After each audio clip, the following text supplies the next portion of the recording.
This stopped being about sex a long time ago. A dead bedroom is a signal, and it's useful information. And in this video, we're going to look at what it's actually signaling, and more importantly, what it asks of you. Because understanding what's wrong and being willing to move towards something different are not the same thing. And so this video is going to break it down. We're going to go through 8 potential common causes that sit underneath most dead bedrooms. And we're going to look at what's actually happening underneath each one. And then we're going to map the cycle, that loop that just keeps couples stuck long after the original problem showed up. And then we're going to talk about what actually helps, not generic advice, but grounded shifts that give people somewhere real to move to next. And I want to be really honest that moving is often harder than simply knowing what to do. And we'll get into that too. Welcome back to my channel. And if you're new here, welcome. I'm Cyndi Darnell, sex and relationship therapist, working with all kinds of people in all kinds of relationship configurations all over the world. And on this channel, we have the conversations that many of us have in our heads, but not out loud. Here, we talk about relationships, desire, intimacy, connection, sex, friendships, emotions, grief, and what gets in the way. And if that's what you're here for, you're absolutely in the right place. So let's get into it. Cause number 1 is perhaps one of the most common. This idea of mismatched desire or desire discrepancy when it becomes a verdict. One partner reaches for the other in bed and the other partner goes still. It's not cruel, it's not dramatic, it's just not there. And in the silence that follows, 2 completely different stories emerge simultaneously. The one who reached out thinks, they don't want me. And the one who didn't respond thinks, something's wrong with me. And neither of them says it out loud, but both of them carry the story forward. This is mismatched desire, one partner wanting sex more frequently than the other. And it's one of the most common dynamics that I work with. And it's surprisingly normal, especially across long-term relationships. And that's because desire doesn't stay fixed. It shifts across health and stress and hormonal changes, life stages and seasons within a relationship. And these differences are not dysfunctional in themselves, but in the context of an intimate partnership, where sex carries so much meaning about love and belonging and being chosen, differences in desire rarely stay neutral for long, right? And here's where something important happens, something that doesn't get named nearly enough. Most people haven't developed a strong capacity to tolerate difference in themselves or in a partner. So when we feel something that our partner doesn't feel, or when they want something that we don't want, the discomfort of that gap tends to get filled quickly with a story. The story that they don't want me and that something is wrong with me are not useful conclusions, but they are the mind's attempt to resolve a feeling that feels unbearable to simply sit with. Our capacity to hold difference without immediately converting it into an outcome is a genuine skill, and most of us have never learned how to do that. And being unable to do that is what turns normal fluctuation in desire into a relationship crisis. So this is something we'll come back to again later in this video, but knowing something, being able to name something, in this case, mismatched desire, in your head, understanding that it's normal, that knowing doesn't automatically dissolve the pain of it. A lot of couples will struggle and say, I need to know why. If I know why, I can fix it. But knowing why something is the way it is doesn't automatically change it. It helps soothe some of the anxiety, but we can get very caught up in knowing why. Because information and transformation are not the same thing. You can understand everything I've just said and still lie awake at night stewing over what's wrong between you. That makes sense. But knowing the origin of something doesn't mean you've changed your relationship to that thing. That is a different, slower, and critical process. Now, cause number 2, another very common desire killer. And this one's probably familiar to you also. The higher desire partner has been patient. They'd say perhaps too patient. And they haven't initiated sex in 3 weeks. And they've been warm and they've been trying to give space. And then, one evening, Everything feels easy, and they reach over, they try to initiate, and the other partner tenses up. The higher desire partner thinks, I don't understand. I did everything right. What do they want from me? What they often don't know, because it's not intuitive, is that there are two fundamentally different desire styles. Spontaneous desire is one that we were raised on in films and pop culture, which is when desire arrives spontaneously without much context. It's just there, ready to go. Whereas responsive desire emerges from context. It needs reasons to arrive. It needs condition. It needs touch that isn't immediately goal-oriented, or it needs an atmosphere that is genuinely relaxed rather than loaded. It needs a body that isn't already braced for pressure. Some of my other videos go more into the differences between responsive and spontaneous desire. But it's important to know that neither style is superior. But when a spontaneous desire partner is in a relationship with a responsive desire partner, which is really the most common pairing, there is often a mismatch in how each person understands desire itself. The spontaneous partner often genuinely just doesn't imagine not feeling like it when the other one is right there. And the responsive partner can't always explain why the wanting simply doesn't just emerge. But when neither person has language for this difference, the gap tends to get interpreted as a character flaw rather than just a difference in desire styles. And this is where the inability to tolerate difference can really do damage. The higher desire partner might be unable to sit with the discomfort of being in a different state than their partner. And so the anxiety they feel around that escalates. And then the responsive desire is precisely what can't be pressured into existence. It needs space, not obligation. So every request, however gentle, registers as another item on the to-do list. And pressure, for most people, isn't sexy. So learning the difference between spontaneous and responsive desire styles is genuinely helpful. But as always, understanding a dynamic is not the same as having the skills to do something different within it. The knowledge is the beginning, but it's not the end. Cause number 3 is a little bit more tricky.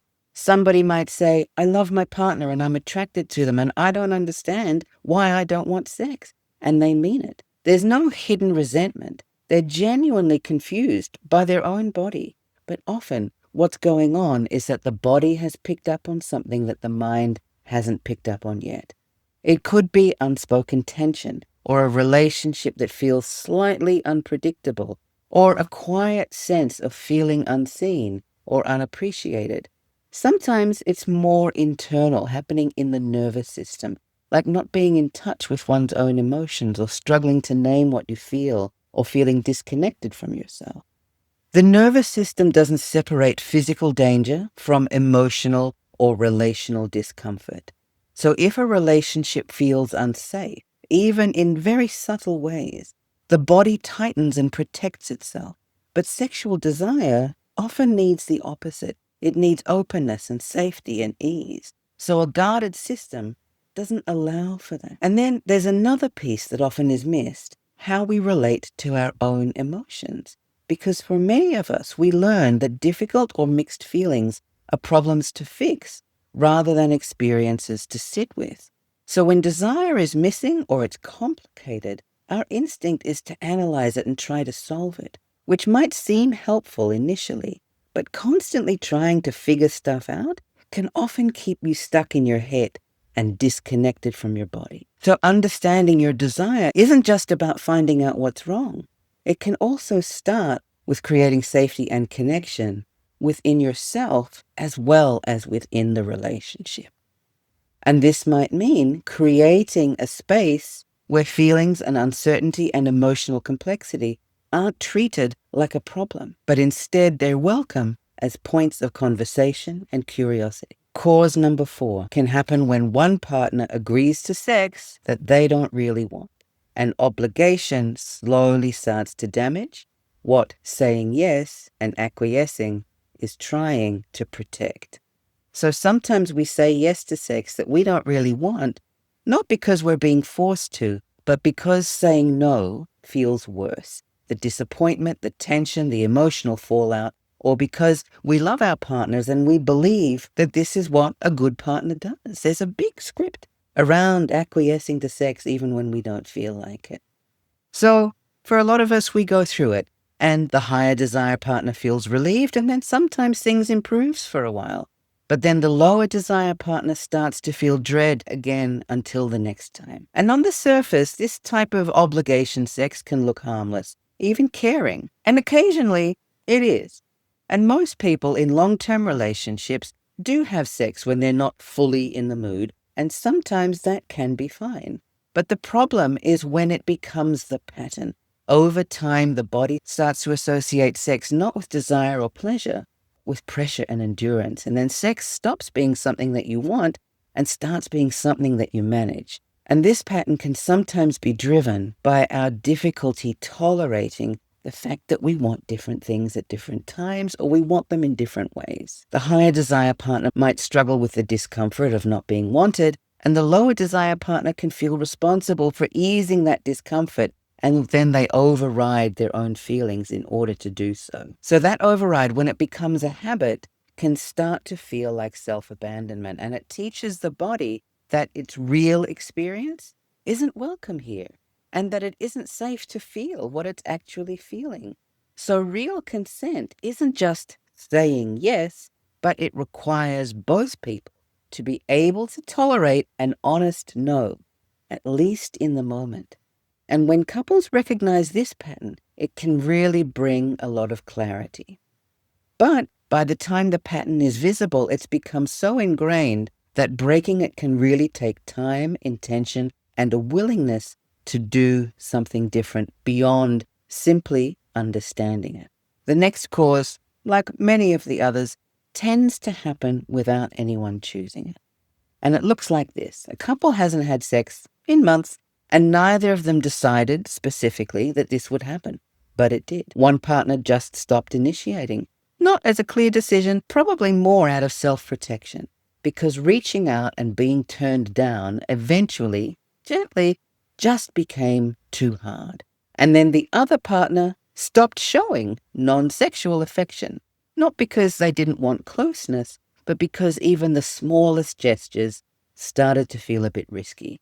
They felt like they might be taken as an invitation they would then have to refuse. So then both partners pull back to protect themselves and to protect each other. And without a fight or a clear moment, that loop has closed. But the issue is that two people trying not to hurt each other end up feeling disconnected. One partner can't bear the vulnerability of trying again, or the other can't bear the guilt of saying no again. So both start organizing their behavior around those feelings, and over time the relationship organizes itself around that avoidance. So getting out of this habit isn't just about talking about sex. It is about slowly rebuilding the ability to stay present with each other, even when things feel uncomfortable or unresolved. And that isn't easy.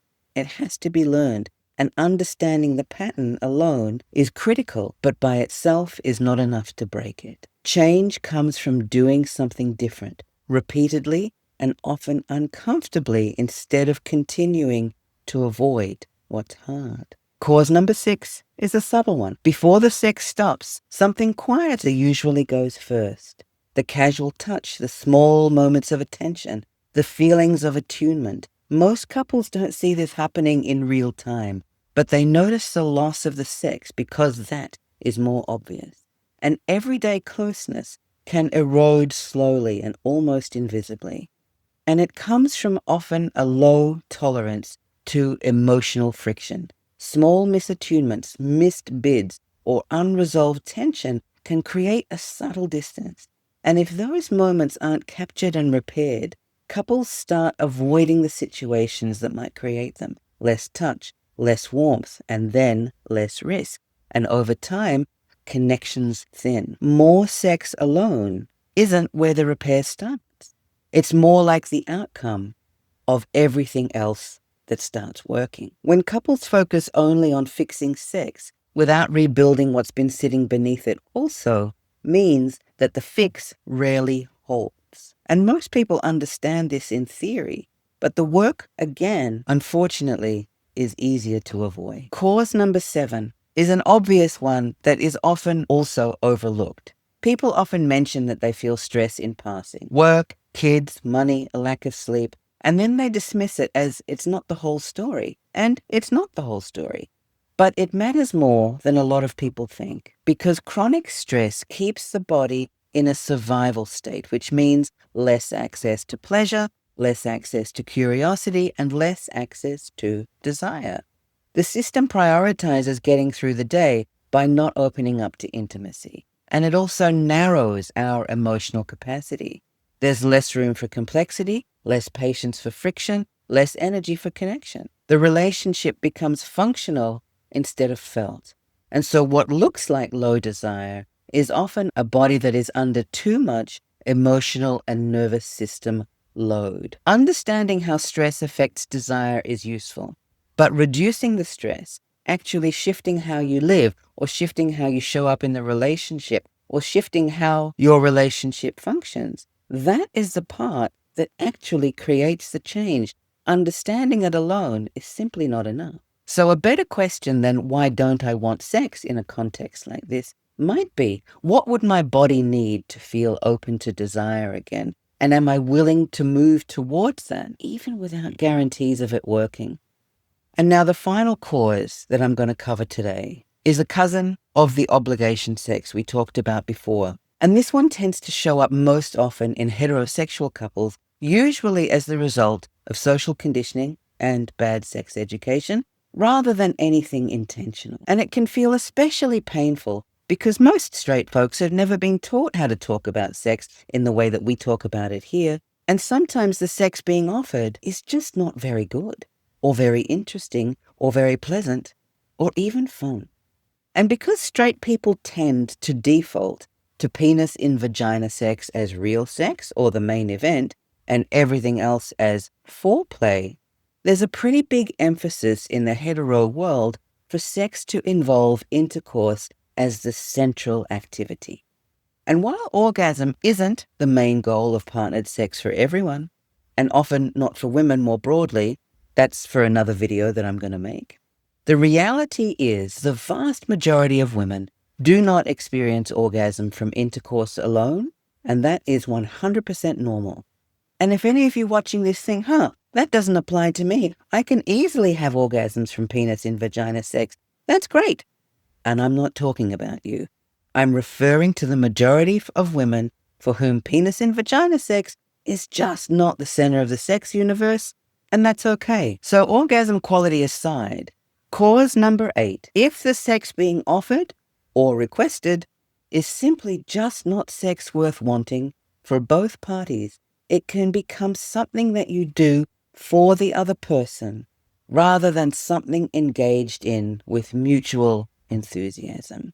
It can be a difficult truth to realize in a relationship, especially if the type of sex you've always had has been focused on the man's pleasure at the exclusion, even unintentionally, of hers. So now let's look at how all of these causes function, because this is the cycle that underlies most dead bedrooms. And it doesn't begin dramatically. It often begins with something small, a mismatch in timing, a rebuffed initiation, a withdrawn bid for closeness, something that feels different from what was expected. And the couple's inability to sit with that difference, to let it be what it is without immediately converting it into a crisis, is what sets the loop in motion.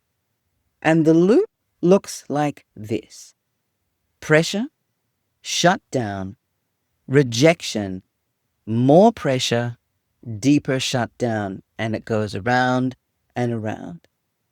One partner feels the distance and responds with pressure, not always consciously, in fact, often not consciously at all, but not always visibly. It might look like initiating sex, or hovering in that initiating, or being a little cooler when the answer is no. But the signal it sends is something is expected of you.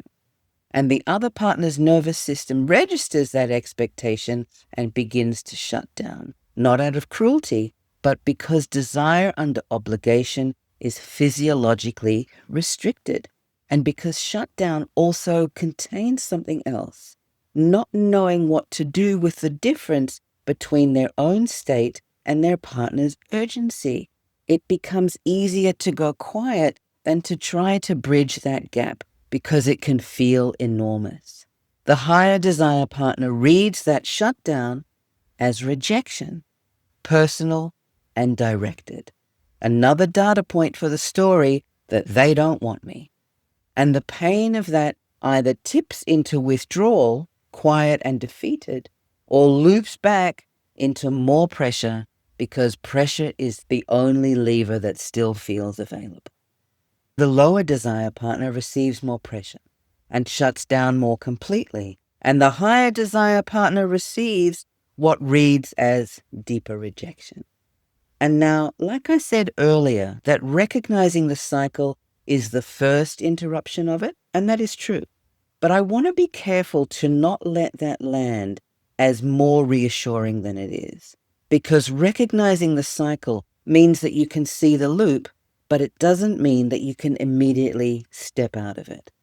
The loop isn't running on ignorance. It's running on habit or fear or on nervous system patterns that formed long before this relationship and won't dissolve simply because you've been given a diagram of them. But what recognition does is give you a moment, sometimes just a fraction of a second, of noticing, oh, we're in it. And that moment is not nothing. But what you do in that moment repeatedly over time with a great deal of imperfection, that is where the change actually lives. And it's considerably less satisfying, surprisingly, than the clarity of suddenly understanding what's been happening. So now let's shift to what actually helps in a situation like this. I'm not going to give you a list of date night suggestions. You've probably tried those already anyhow. What I want to offer instead are grounded shifts, places where the actual lever is. And I want to say up front that these are not quick fixes. They're directions. The distance you travel in each one will be determined by how willing you are to stay with the discomfort when it arises, because it will. From pressure to curiosity. This is the first move, and it's not small. It means that the higher desire partner is stepping back from the goal of sex and replacing it with genuine interest in their partner's inner world, including the parts that are different from their own. Not as a tactic to eventually get sex, not at all, but as a real reorientation towards the person in front of them, in their actual state, not the state that would be most convenient. What do you need right now? What would feel good for you? What's been hard?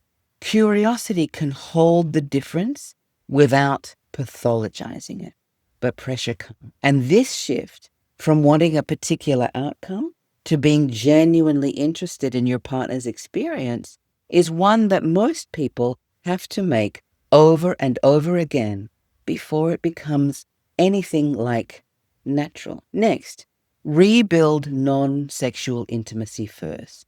Touch that goes nowhere, affection without agenda. The reinstatement of small contact that isn't signaling anything is often what allows the nervous system to stop bracing.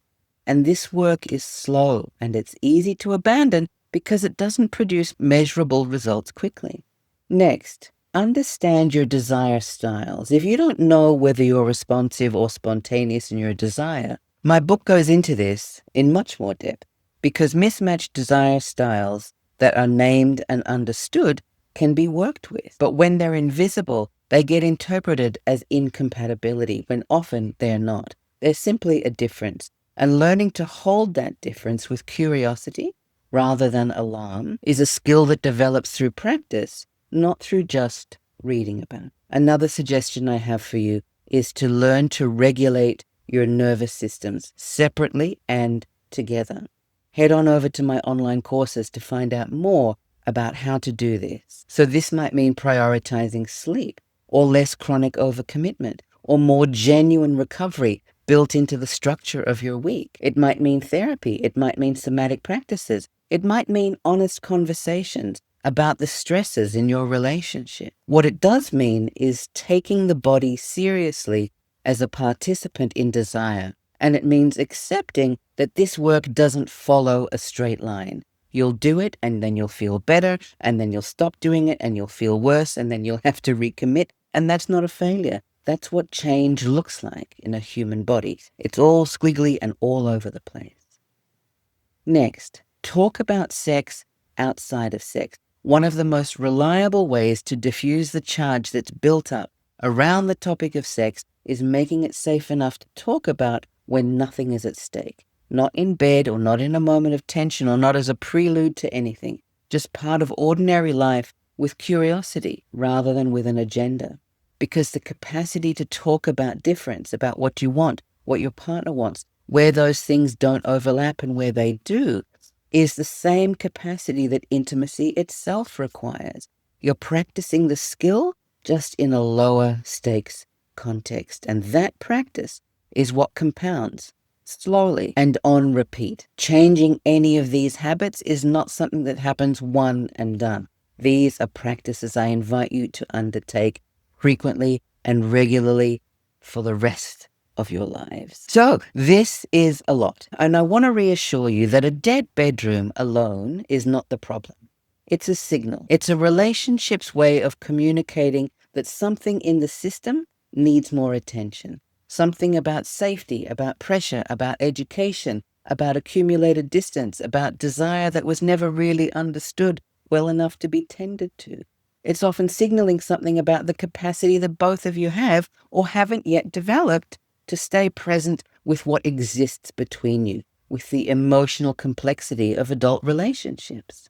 And our capacity to tolerate difference within ourselves and between us, these are not givens, these are skills, and these are things we need to learn and practice. And it's important to remember that anything that I've shared with you in the video today may have come to you as a sense of recognition of, oh yeah, that's what's happening to us. And that it's super helpful to remember that just because you can recognize a thing is not the same as working on it. The proof is in the pudding, in the practice, in the doing. Learning to be with yourselves and each other is what sustains desire over time. It's not the sameness. It's not the perfect alignment. It's the ability to stay curious, imperfect, and willing inside the complexity of both of you who are genuinely trying to make things work. And the couples I've seen come back from the dead bedrooms did it slowly and often clumsily and often with professional support. And they did it by learning to see the cycle they were in, choosing one uncomfortable moment at a time to not keep running it. Well, we've come to the end of another video. This was a big fat one, wasn't it? And I would like to bring your attention to the ways that I can help you further as you're excavating some of this. My book, Sex When You Don't Feel Like It, The Truth About Mismatched Libido and Rediscovering Desire, goes into all of this that we've talked about today and so much more. Take a look at that if reading is something that you're interested in. Otherwise, on my website, I have online courses. In particular, the Desire series is an online course that is very relevant to this particular problem of dead bedrooms. I also provide video consultations with individuals, couples, and polycules all over the world. Information on how to reach out to me is in the description below. Thank you so much for being here with me today. And let me know in the comments, how did this land for you? Let me know what you found helpful. And let me know also if there are other topics you would like me to cover. Thanks so much for being here. I really appreciate the support. And I'll see you next time.